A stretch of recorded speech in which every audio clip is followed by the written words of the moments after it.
नमस्कार दोस्तों, मेरी यूट्यूब चैनल ज्ञान का समाचार में आप सभी का बहुत बहुत स्वागत है। यह एक बहुत अच्छी कहानी है।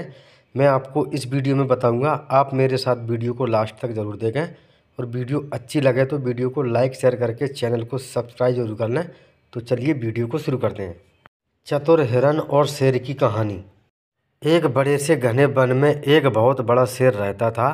वह रोज़ शिकार पर निकलता और एक ही नहीं बल्कि कई कई जानवरों का काम तमाम कर देता।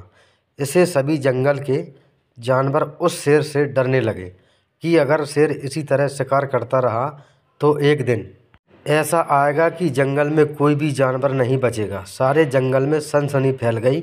शेर को रोकने के लिए कोई न कोई उपाय करना बहुत ज़रूरी था। एक दिन जंगल के सारे जानवर इकट्ठा हुए और इस प्रश्न पर विचार करने लगे। अंत में उन्होंने तय किया कि वे सब शेर के पास जाकर उनसे इस बारे में बात करें। फिर दूसरे दिन जानवरों के एक दल शेर के पास पहुंचा। उनके अपनी ओर आते देख शेर घबरा गया और उसने गरजकर पूछा, क्या बात है, तुम सब यहाँ क्यों आ रहे हो? तभी जानवर के दल के नेता ने कहा कि महाराज, हम आपके पास निवेदन करने आए हैं। आप राजा हैं और हम आपकी प्रजा। जब आप शिकार करने निकलते हैं तो बहुत से जानवर को मार डालते हैं और आप सबको खा भी नहीं पाते। इस तरह से हमारी संख्या कम होती जा रही है।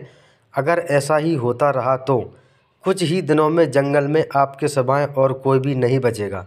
प्रजा के बिना राजा भी कैसे रह सकता है? यदि हम सभी मर जाएंगे तो आप भी राजा नहीं रहेंगे। हम चाहते हैं कि आप सदा हमारे राजा बने रहें। आपसे हमारी विनती है कि आप अपने घर पर ही रहा करें। हर रोज़ स्वयं आपके खाने के लिए एक जानवर भेज दिया करेंगे। इस तरह से राजा और प्रजा दोनों ही चैन से रह सकेंगे। शेर को लगा कि जानवरों की बात में सच्चाई है। उसने पल भर सोचा, फिर बोला, अच्छी बात है, मैं तुम्हारे सुझाव को मान लेता हूँ, लेकिन याद रखना, अगर किसी भी दिन तुमने मेरे खाने के लिए पूरा भोजन नहीं भेजा तो मैं जितने जानवर चाहूँगा मार डालूँगा। जानवरों के पास तो और कोई चारा नहीं, इसलिए उन्होंने शेर की शर्त मान ली और अपने अपने घर चले गए। उस दिन से हर रोज़ शेर के खाने के लिए एक जानवर भेजा जाने लगा। इसके लिए जंगल में रहने वाले सब जानवरों में से एक एक जानवर बारी बारी से चुना जाता था। कुछ दिन बाद हिरन के बच्चे की बारी आ गई। शेर के भोजन के लिए एक नन्हे से हिरन को चुना गया। वह हिरन जितना छोटा था उतना ही चतुर भी था। उसने सोचा, बेकार में शेर के हाथों मरना मूर्खता है। अपनी जान बचाने का कोई ना कोई उपाय अवश्य करना चाहिए और हो सके तो कोई ऐसी तरकीब ढूंढनी चाहिए जिससे सभी को इस मुसीबत से सदा के लिए छुटकारा मिल जाए। आखिर उस हिरन ने एक तरकीब सोच ही निकाली। हिरन धीरे धीरे आराम से शेर के गुफा की ओर चल पड़ा। जब वह शेर के पास पहुंचा तो बहुत देर हो चुकी थी। भूख के मारे शेर का बुरा हाल हो रहा था।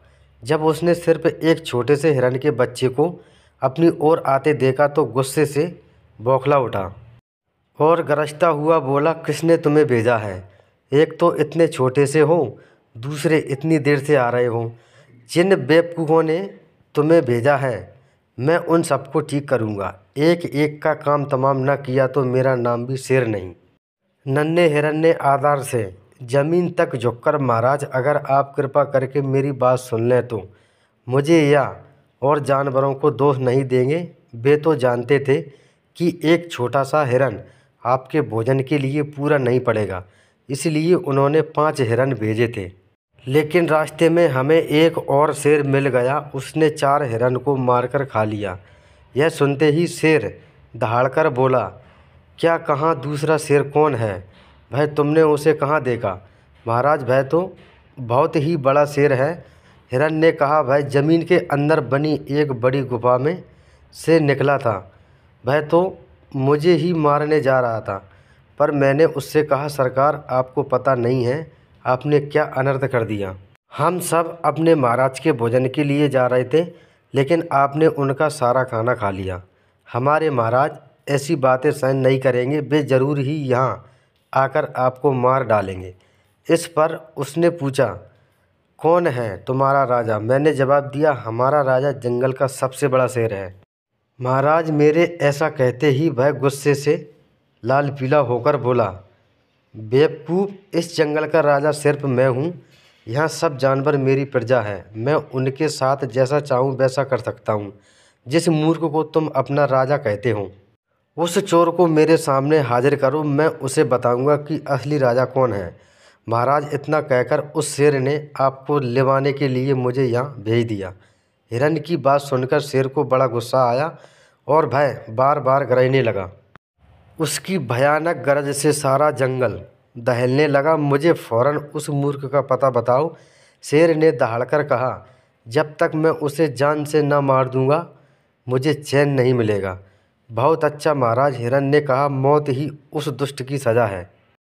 अगर मैं और बड़ा और ताकतवर होता तो मैं खुद ही उसके टुकड़े टुकड़े कर देता। चलो रास्ता दिखाओ, शेर ने कहा। फौरन बताओ किधर चलना है। इधर आइए महाराज। इधर हिरन रास्ता दिखाते हुआ शेर को एक कुएं के पास ले गया और बोला, महाराज, वह दुष्ट शेर जमीन के नीचे किले में रहता है। जरा सावधान रहिएगा, किले में छुपा दुश्मन खतरनाक होता है। मैं उससे निपट लूँगा, शेर ने कहा। तुम यहाँ बताओ कि वह है कहाँ। पहले जब मैंने उसे देखा था तब तो वह यहीं बाहर खड़ा था। लगता है आपको आता देखकर वह किले में घुस गया। आइए मैं आपको दिखाता हूँ। हिरन ने कुएं के नज़दीक आकर शेर से अंदर झांकने के लिए कहा। शेर ने कुएं के अंदर झांका तो उसे कुएं के पानी में अपनी परछाई दिखाई दी।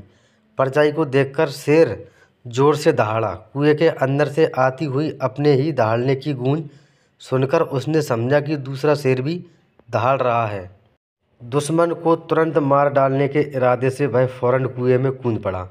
कूदते ही पहले तो वह कुएं की दीवार से टकराया, फिर धड़ाम से पानी में गिरा और फिर बचाओ बचाओ चिल्लाने लगा।